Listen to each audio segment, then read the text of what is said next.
Bonjour et bienvenue dans le dessous des images. La séquence que nous vous proposons aujourd'hui est totalement inédite dans l'histoire de la politique européenne.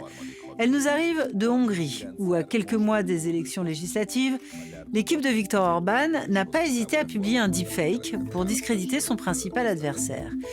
Il s'agit là d'un contenu très problématique qui imite parfaitement la voix et l'apparence du candidat favori des sondages, mais qui lui fait dire l'inverse de ce qu'il prône. Ce procédé bouscule les règles traditionnelles du jeu démocratique et on s'interroge sur sa possible banalisation. La vidéo dure 38 secondes et prétend présenter le programme de celui qui pourrait bien renverser le gouvernement Orban sur le sujet du régime des retraites. Ugyanazt a rendszert, ami eddig volt, nem feltétlenül szabad és kell fenntartani. Ez igaz a nyugdíjrendszerre. Cette séquence a tout d'une vraie vidéo de campagne, punchline efficace. A nyugdíjrendszer most túlbőkező. Promesse de lendemain qui chante et ton rassembleur. Et pourtant, elle est fausse. Ce deepfake a été posté le mardi 28 octobre 2025 sur le profil Facebook du directeur de campagne de Viktor Orban. Un moment politique clé pour la Hongrie puisqu'il intervient 6 mois avant les élections législatives d'avril 2026. Donné en tête par plusieurs instituts de sondage, Péter Magyar, candidat du parti pro-européen, menace donc très directement Viktor Orban, qui dirige le pays depuis mai 2010. C'est donc dans un contexte d'enjeu politique majeur que l'équipe de campagne de Viktor Orban prête à son opposant des propos qu'il n'a tout simplement jamais tenus au sujet de l'un des principaux thèmes d'opposition de cette campagne, l'équilibre du système des retraites. Regardons la tromperie de plus près. Cet homme au centre de l'image ressemble bien trait pour trait au principal opposant à Viktor Orban, Péter Magyar. Il est à la tribune et la présence d'un pupitre ainsi que son costume noir et sa gestuelle semblent en effet indiquer qu'il s'agit d'une allocution officielle. On retrouve d'ailleurs ici le nom de son mouvement, Respect et Liberté, dont le logo rouge et vert défile à l'arrière-plan, comme s'il prononçait ce discours depuis le siège de son parti.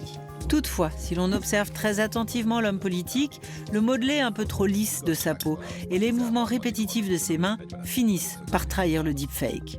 Sur le pupitre s'affiche en majuscule le thème présumé de son intervention, la réduction des retraites.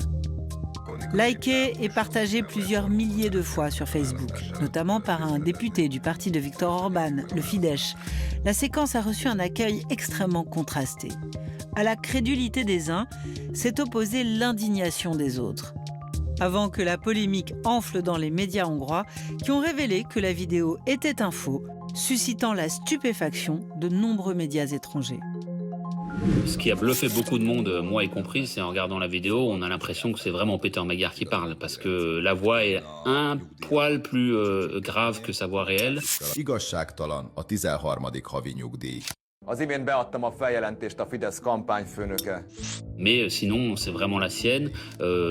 L'animation vidéo est aussi très réussie. Et je pense que c'est ça qui a tellement choqué en Hongrie, c'est que c'est pour la première fois, on voyait une vidéo vraiment crédible qui mettait dans la bouche d'un responsable politique quelque chose qu'il n'avait pas dit et qui par ailleurs était pas clairement indiqué. Parce que si vous regardez la vidéo sur un ordinateur, par exemple, il n'y a rien qui indique qu'elle a été générée par intelligence artificielle.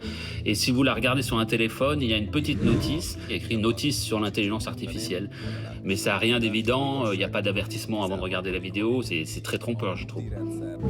Dès la publication de cette mystification, Péter Magyar a fermement condamné le procédé dans un tweet.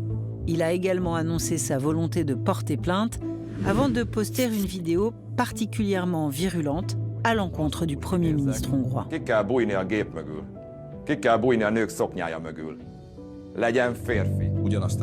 Mais le camp de Viktor Orban a instantanément riposté, arguant que les propos mis dans la bouche du candidat pro-européen avaient bel et bien été tenus par certains de ses conseillers, dont les noms apparaissent d'ailleurs, encadrés par des guillemets, à l'arrière-plan de la vidéo.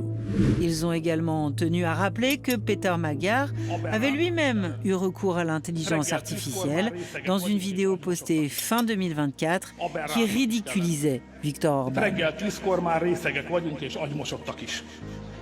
Magyarország legkorruptabb kormányának vezetői vagyunk. Depuis 15 ans, Viktor Orban a transformé la plupart des médias de son pays en instruments de propagande, qui vont faire des reportages humiliants, qui vont pas donner la parole aux opposants. Moi, je me rappelle d'un cas assez marquant d'une députée où ils avaient réussi à récupérer des photos de son mariage où elle était en train de danser de façon comme on peut danser à son mariage, mais ils diffusaient ces photos de son mariage pour essayer de la discréditer. Donc, ils testent de nouvelles techniques de propagande. Le principal message que vise à faire passer ces vidéos, celle-ci et d'autres vidéos d'intelligence artificielle, c'est de dire que Peter Magyar est en fait la marionnette de Bruxelles, de l'Union européenne, qui est là pour prendre l'argent des Hongrois, pour l'envoyer en Ukraine, pour soutenir l'effort de guerre ukrainien. Dans la campagne législative, l'intelligence artificielle a été utilisée à maintes reprises pour discréditer Peter Magyar. Mais dans cette vidéo-là, il ne s'agit plus seulement de tourner un adversaire en dérision, mais bien de désinformer et d'essayer de tromper l'opinion dans une démarche parfaitement assumée. Et là, on a une nouvelle frontière, c'est-à-dire que le directeur de campagne de Viktor Orban a dit que l'intelligence artificielle faisait partie des outils politiques maintenant légitimes dans une démocratie, c'est ce qu'il estime en tout cas. Je pense qu'ils sont encore en train de mesurer, ils ne savent pas s'ils peuvent gagner plus de voix en trompant des électeurs crédibles ou en perdre plus en énervant des électeurs qui diraient « mais ne nous prenez pas pour des idiots non plus ». Viktor Orban l'a déjà montré dans le passé, il n'a aucun état d'âme à employer des techniques antidémocratiques. C'est ça qui est particulièrement aussi inquiétant pour toute l'Europe, je dirais. On sait que Viktor Orban régulièrement développe des nouvelles techniques qui après servent dans d'autres partis d'extrême droite européens. En octobre 2025, Meta a interdit toute forme de publicité à visée politique sur Facebook et Instagram dans l'Union européenne. Privé de cet outil qu'il utilisait massivement, le parti de Viktor Orban a donc décidé de procéder différemment en publiant des contenus réalisés à l'aide de l'IA.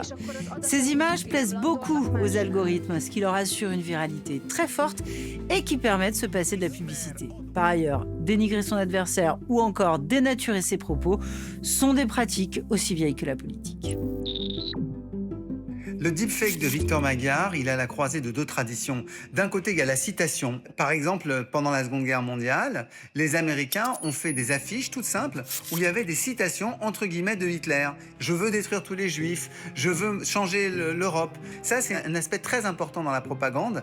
Ça permet de donner l'impression d'authenticité. Et de l'autre côté, il y a ce qu'on appelle la propagande noire. C'est-à-dire faire croire qu'un message émane de l'adversaire, qu'il a été fait par quelqu'un d'autre, en l'occurrence là, ce sont les partisans de Viktor Orban qui font croire que c'est un message de Peter Magyar alors qu'il est complètement faux et qu'il utilise aussi la citation, mais une citation bien sûr fausse. Avec les progrès technologiques, les images destinées à disqualifier ses adversaires ont fini par brouiller la frontière entre le vrai et le faux. Mais l'avènement du deepfake marque un tournant majeur, comme l'illustre cette vidéo test réalisée par le site américain BuzzFeed en 2018, qui souhaitait alors alerter sur ces dérives potentielles.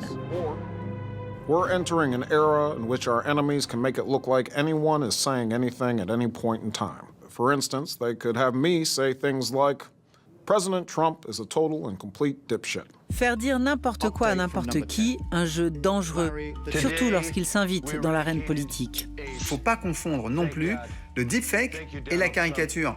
Très souvent, parfois, on va mettre une image, mais quand on met une image de camisole de force, comme on l'a fait pour Peter Magyar, en fait, c'est plus de l'humour. Tout le monde sait qu'il n'aura pas de camisole de force. Mais il y a l'idée que cette caricature, elle va pouvoir planter quelque chose dans l'imaginaire des gens. Si réussir à détecter les deepfakes devient de plus en plus difficile, à l'heure actuelle, les informations non officielles évoquent bien un coup d'État en France. Leur spectaculaire multiplication fait émerger un nouvel écueil. Après, il y a l'effet de masse. Il ne faut jamais oublier l'effet de masse. C'est qu'aujourd'hui, on est dans des capacités d'action et de duplication des images qui permettent en fait d'être reproduites à des millions et des millions d'exemplaires. Et à ce moment-là, il y a des effets de saturation. C'est-à-dire que les gens se disent encore un message de machin ou sur machin. Et en fait, ils vont plus aller chercher, ils vont plus regarder. Et au fond, ça va d'une certaine manière affaiblir le discours de la personne que l'on veut affaiblir justement avec la propagande. Donc ça peut produire aussi un effet de saturation. Depuis l'épisode sur les retraites qui a fait passer Peter Magyar pour un promoteur de mesures profondément impopulaires, un nouveau détournement a été produit. On y découvre cette fois l'adversaire de Viktor Orban, caricaturé dans ses positions pro-européennes, cette Europe que le camp Orban ne cesse de diaboliser. C'était une enquête de Clémentine Boulard pour Le Dessous des images. Salut à tous.